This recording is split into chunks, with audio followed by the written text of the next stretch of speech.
folks, TJ from Tenkara USA here. Thought I'd make a quick little video. We introduced 3 new flies this last week. It had been, the last decade that we've been selling the same 4 Kebari or flies.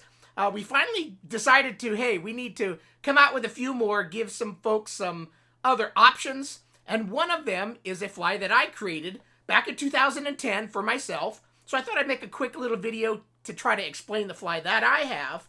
In a nutshell, though, our 3 new flies have been selling wonderfully. The big orange, the little soft hackle, and the Shio Koshō Sakasa Kebari, or salt and pepper Sakasa Kebari, is the one that I created. The big orange and the little soft hackle olive, beautiful little flies. Again, everything is selling like hotcakes, blowing us away. Since my fly this morning sold out, I thought I'd make a video. We just introduced them last week. We made a pretty good hefty supply. All of our flies come in these little glass vials, a vial of 3 flies. And as of this morning, mine are sold out.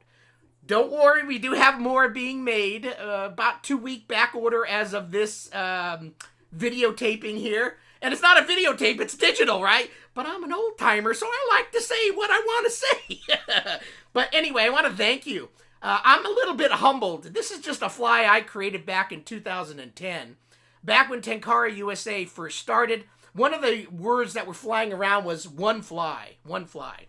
And it wasn't that you only carry one literal fly on you, because if you do that and you lose it in a tree, which you will do, if you lose it in a rock, which you will do, or you just lose it because you're trying to tie it on and you're getting old and feeble and can't see the fly, it drops down and you go, where the heck did I drop it? So, one fly is a pattern that looks basically the same, but you may tie them in various sizes. And back then, I had never tied flies before, and I thought, hey, why don't I learn how to tie a fly? So I learned to tie a fly, and I started playing around from dog hair. We have, at the time, may they rest in peace now, but I have new dogs now that also shed a lot of hair. I tied flies with their hair and such. Then I came up with a pattern, and I looked at it, and I'm a foodie. I love my food, and I said salt and pepper Sakasa Kebari. And in Japanese, it's Shio Koshō Sakasa Kebari. And I came up with this little design. The reason I came up with it is because I am kind of got bad eyesight. One eye's got a retina or a cornea that's kind of shrinking, and I can't really see out of it too well. The other eye is not doing too well, but I couldn't see a fly underwater. And a lot of techniques us Tenkara folks use is pulsing the fly under the surface, doing manipulation of the fly, presenting it in a way that will entice the fish that you're going after. I couldn't see diddly bupkis. I'm looking, and I couldn't do any sight, so I had to go off of complete feel, which is kind of cool because one of the things you want to learn is how to detect those little takes. Tenkara rods are quite sensitive, but you had to learn how to, is that a take? Is that just a bump on a rock? What is it? But there's some visual things about Tenkara that also happen, and I couldn't see my fly for anything. Other than white flies or very light colored flies, in most waters, my eye could see. So I came up with that idea, well, how about if I tie the fly or with white at the beginning, white in the front so I can see it better. But some days, trout are a little finicky and they go, I like a darker bug, or I like a lighter bug, or just a particular size of a bug. So I started thinking, okay, I need to see it. The trout needs to see it. So why don't I come up with a 2-color idea? White in the front, black in the back. Salt, pepper. Okay, cool. So I designed I grabbed a hook and tied some white thread on, and then I tied a butt made out of black.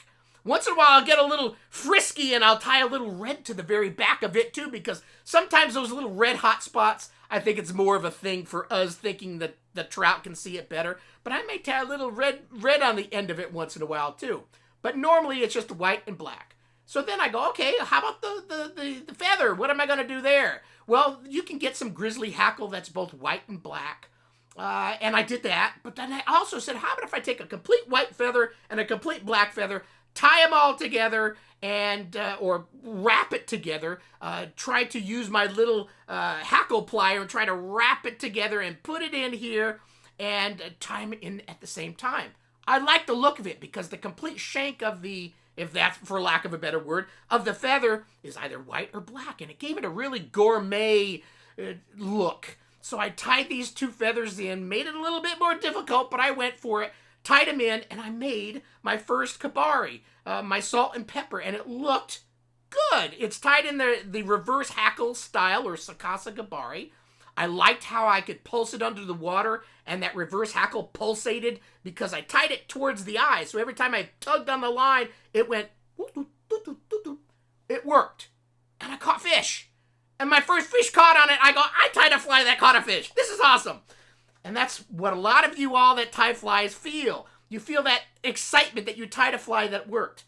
So now 15 years later, we were thinking of some flies that we wanted to sell. And one of them popped up with, TJ, your fly, you've made blog posts, and you made a video on YouTube that shows you how to tie it. Why don't we do yours?